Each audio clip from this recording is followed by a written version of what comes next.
ఎందుకు అడుగుతున్నారు? ఎందుకు అడుగుతున్నారు? Yes. మార్పు ఉండబట్టే కదా. మస్తాన్ వలి గారు మళ్ళీ వస్తాను. కృష్ణాంజనేయులు గారు, మన డిబేట్ లైవ్ లో చూస్తున్నటువంటి ఒక వీక్షకుడు కామెంట్ పెట్టారు.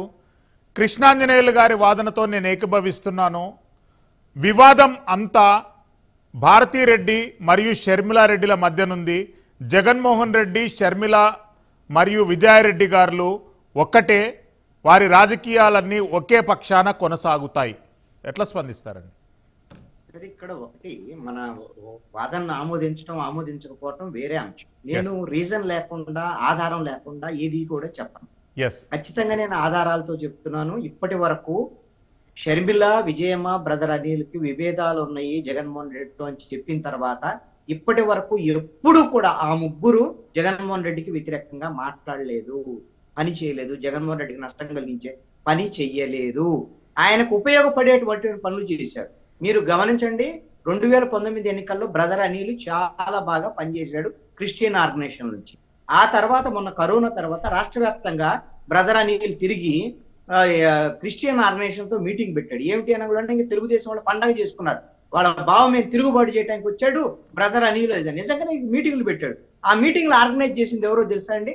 వైఎస్ఆర్ కాంగ్రెస్ పార్టీ ప్రభుత్వంలో ఉండేటువంటి నామినేటెడ్ పోస్ట్ లో ఉండేటువంటి వాళ్ళందరూ ఆ మీటింగ్లు ఆర్గనైజ్ చేస్తే బ్రదర్ అనిల్ వచ్చి మాట్లాడాడు వాళ్ళతో.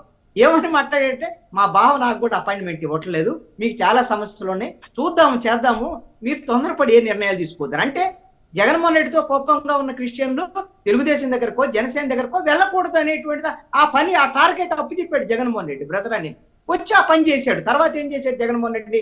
ఎయిడెడ్ స్కూళ్ళు, కాలేజీలకు సంబంధించినటువంటి విషయంలో జగన్మోహన్ రెడ్డి తీసుకున్నటువంటి నిర్ణయం ఏదైతే ఉందో దాన్ని వెనక్కి తీసుకొని క్రిస్టియన్ ఆర్గనైజేషన్ లో ఉండేటువంటి వ్యతిరేకత పోగొట్టుకొని ఇప్పుడు ఆ ఓట్లు తనతోనే ఉండేటువంటి. ఈ విధంగా ఈ ముగ్గురు కూడా జగన్మోహన్ రెడ్డి కోసం పని చేస్తున్నారు.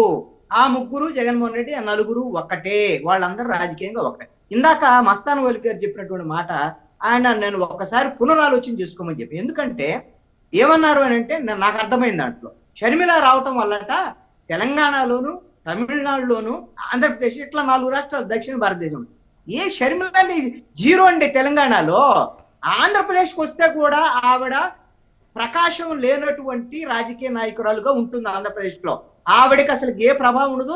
మీ కాంగ్రెస్ పార్టీ ఉన్న బేస్ మీద నిలబడితే మాత్రమే షర్మిల ఇక్కడ పనిచేస్తుంది. అక్కడ చెల్లనటువంటి నాణ్యం ఇక్కడ ఎందుకు చెల్లుతుందంటే కాంగ్రెస్ బేస్ మీద నిలబడటం వల్ల మాత్రమే.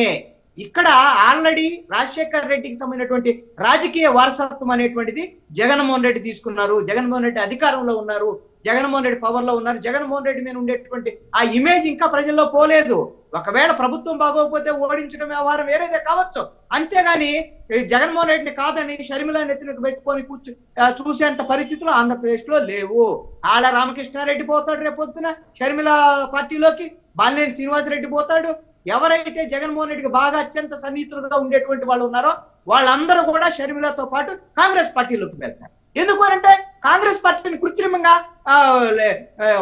బలం పుంజుకున్నట్టుగా కనిపిస్తే కదా కొన్ని ఓట్లు ప్రభుత్వానికి వ్యతిరేకంగా ఉన్న ఓట్లు తెలుగుదేశం జనసేనకు రాకుండా వీళ్ళకి వచ్చేది, మీ కాంగ్రెస్ పార్టీకి వచ్చేది.